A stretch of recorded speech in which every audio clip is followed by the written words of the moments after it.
नमस्कार। आज के इस खास एक्सप्लेनर में हम एक ऐसे मुद्दे पर बात करने वाले हैं जो देश भर के लाखों मेडिकल एस्पिरेंट्स और उनके परिवारों की रोजमर्रा की जिंदगी का हिस्सा है। हम सभी जानते हैं कि मेडिकल प्रवेश परीक्षाओं, खास तौर पर नीट की तैयारी करना कितना ज्यादा प्रेशर भरा होता है। सच कहूं तो ये सफर सिर्फ मोटी मोटी किताबों, नोट्स और घंटों कमरे में बंद होकर पढ़ाई करने तक सीमित नहीं है। इसके पीछे एक बहुत बड़ा मानसिक संघर्ष भी चलता रहता है। लगातार बना रहने वाला दबाव, फेल होने का डर और दिन रात का तनाव, ये सब अक्सर छात्रों को एक मुश्किल इमोशनल रोलर कोस्टर पर ला खड़ा करते हैं। हमारे आज के इस एक्सप्लेनर का मकसद इसी तनाव को गहराई से समझना और इससे निपटने के लिए एक बेहद मजबूत और स्वस्थ मानसिकता तैयार करना है।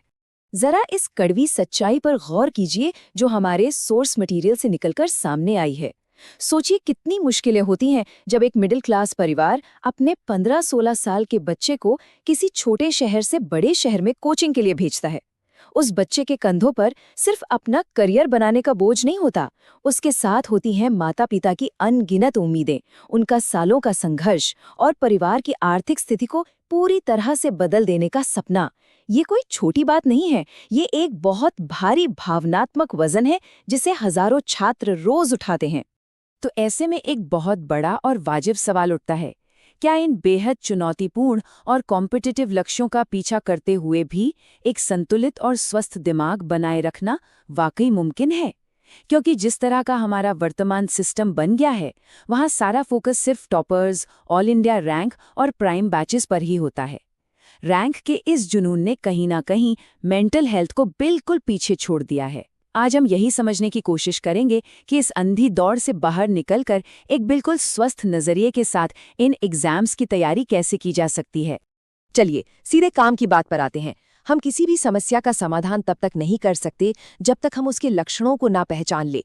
इमोशनल बर्नआउट के शुरुआती संकेतों को पकड़ना बहुत जरूरी है, जैसे पर्याप्त नींद लेने के बाद भी अगर लगातार थकान महसूस हो रही है, पढ़ाई में ध्यान लगाने में बहुत ज़्यादा परेशानी आ रही है, सिर दर्द या भूख न लगने जैसी शारीरिक दिक्कतें शुरू हो गई हैं, अपने पसंदीदा शौक से अचानक रुचि खत्म हो गई है, या फिर छोटी छोटी बातों पर बहुत ज़्यादा चिड़चिड़ापन और गुस्सा आ रहा है। अगर तैयारी के दौरान ये सब संकेत दिखाई दे रहे हैं तो यह एक स्पष्ट अलार्म है कि अब मानसिक स्वास्थ्य पर ध्यान देने का वक्त आ गया है। तो फिर इसका सही समाधान क्या है? इसका जवाब है इमोशनल रेजिलियंस, यानी भावनात्मक लचीलापन। इसे समझना बहुत जरूरी है। देखिए, ये सिर्फ भावनाओं को दबाने या जबरदस्ती कठोर बनने के बारे में बिल्कुल नहीं है। ये असल में असफलताओं से वापस बाउंस बैक करने की क्षमता है। चुनौतियों के हिसाब से खुद को ढालने और परीक्षा के इतने भारी दबाव के बीच भी अपने मानसिक स्वास्थ्य को बनाए रखने की कला है। जब ये गुण विकसित हो जाता है तो तनाव से निपटने के स्वस्थ तरीके अपने आप आ जाते हैं। अब एक और दिलचस्प बात देखते हैं जो हमें अपना नजरिया पूरी तरह से बदलना सिखाती है, मॉक टेस्ट को देखने का तरीका। अक्सर जब मार्क्स कम आते हैं तो दिमाग में एक नेगेटिव डायलॉग शुरू हो जाता है कि बस ये तो पूरी तरह से असफलता है या अब मेरा कुछ नहीं हो सकता। लेकिन हमारा सोर्स मटेरियल एक ग्रोथ माइंडसेट अपनाने की सलाह देता है। इस नजरिए के अनुसार कम मार्क्स को व्यक्तिगत हार की तरह नहीं देखना है, इसके बजाय ये एक बहुत ही सटीक फीडबैक है। ये बिल्कुल साफ साफ बताता है कि किन टॉपिक्स पर अभी और मेहनत करने की जरूरत है। ये छोटा सा बदलाव आत्मसंदेह को एक सकारात्मक एक्शन में बदल देता है। चलिए इस रिजिलिएंट माइंडसेट को एक बहुत ही शानदार असली कहानी से समझते हैं। कृति अग्रवाल की इस जर्नी को देखिए।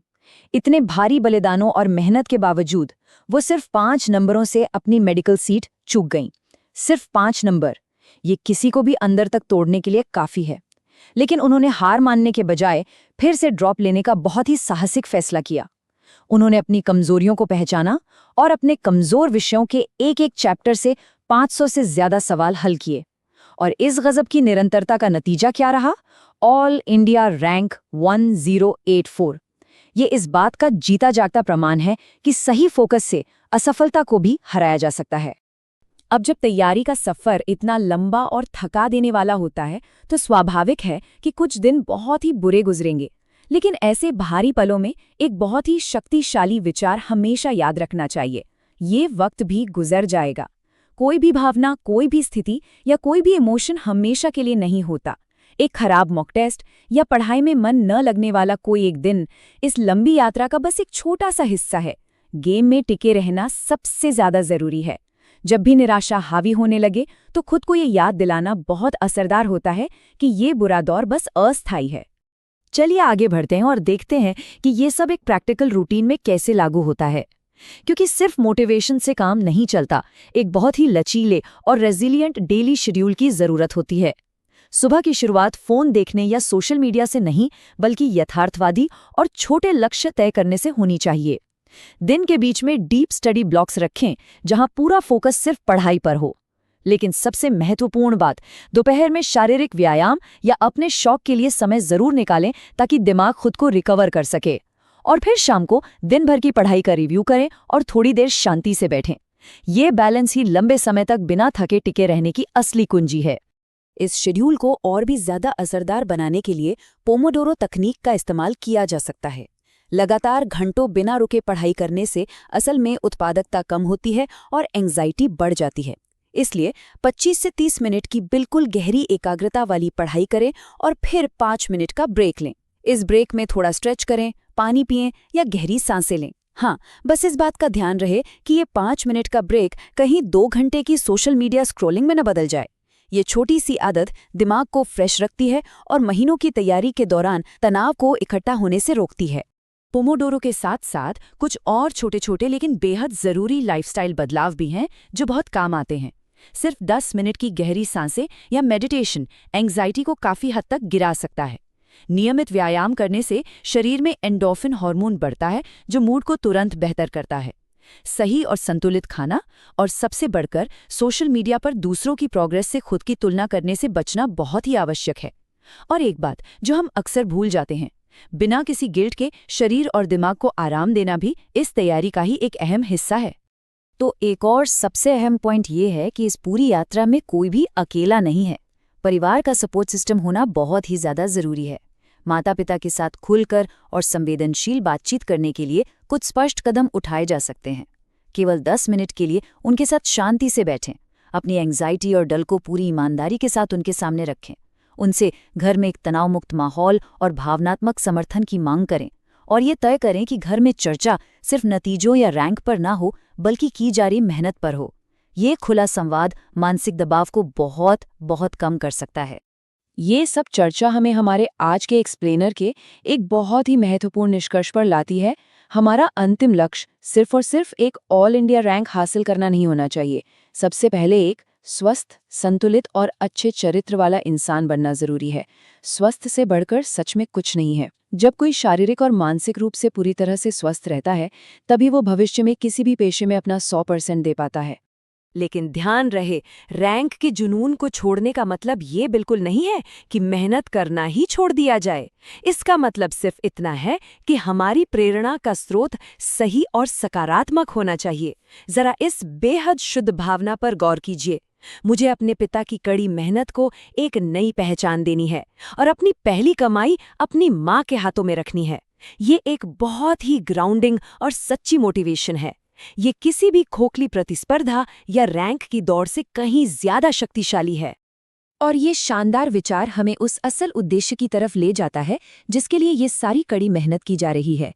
मेडिकल प्रोफेशन का ये सबसे बड़ा और सबसे प्रतिष्ठित प्रतीक, सफेद कोट। ये कोई साधारण यूनिफॉर्म नहीं है। ये एक विद्यार्थी से एक स्वास्थ्य पेशेवर बनने के पूरे ट्रांसफॉर्मेशन का एक बहुत ही शक्तिशाली प्रतीक है, जो इस पेशे को चुनने के पीछे के बिल्कुल शुद्ध इरादों को दर्शाता है। आइए थोड़ा विस्तार से देखते हैं कि वास्तव में इस सफेद कोट का मतलब क्या है। ये दूसरों की तकलीफ दूर करने और उन्हें ठीक करने की शुद्धता का प्रतीक है। ये एक वादा है कि जो भी ज्ञान अर्जित किया जा रहा है, उसका उपयोग हमेशा मरीज के सबसे अच्छे हित में किया जाएगा। ये एक शपथ है कि इलाज की तलाश में आए किसी भी इंसान का कभी शोषण नहीं किया जाएगा और मरीज के हितों को हमेशा अपने खुद के हितों से ऊपर रखा जाएगा। जब दिन रात की इस थका देने वाली पढ़ाई को इस नोबल विजन के साथ जोड़ा जाता है, तो एक ऐसी ऊर्जा मिलती है जो किसी भी एग्जाम के दबाव से बहुत बड़ी होती है। और अब हम आज के इस एक्सप्लेनर के बिल्कुल अंत में आ गए हैं। इस पूरी चर्चा को हम एक बहुत ही गहरे सवाल के साथ समाप्त करते हैं। जब ये लंबी और मुश्किल तैयारी की यात्रा आखिरकार पूरी हो जाएगी, तो उस सफ़ेद कोट के अंदर किस तरह का इंसान खड़ा होगा? क्या वो सिर्फ तनाव और रैंक के बोझ तले दबा हुआ एक थका हुआ व्यक्ति होगा, या फिर एक ऐसा इंसान जो मानसिक रूप से मजबूत है, स्वस्थ है और अपने मरीजों की सेवा करने के लिए पूरी तरह से तैयार है? सच तो ये है कि एक सफल सफर वही है जिसमें पढ़ाई के साथ साथ चरित्र और मेंटल हेल्थ का भी निर्माण हो। ये विचार हमेशा एक सही दिशा दिखाता रहेगा। आज के लिए बस इतना ही।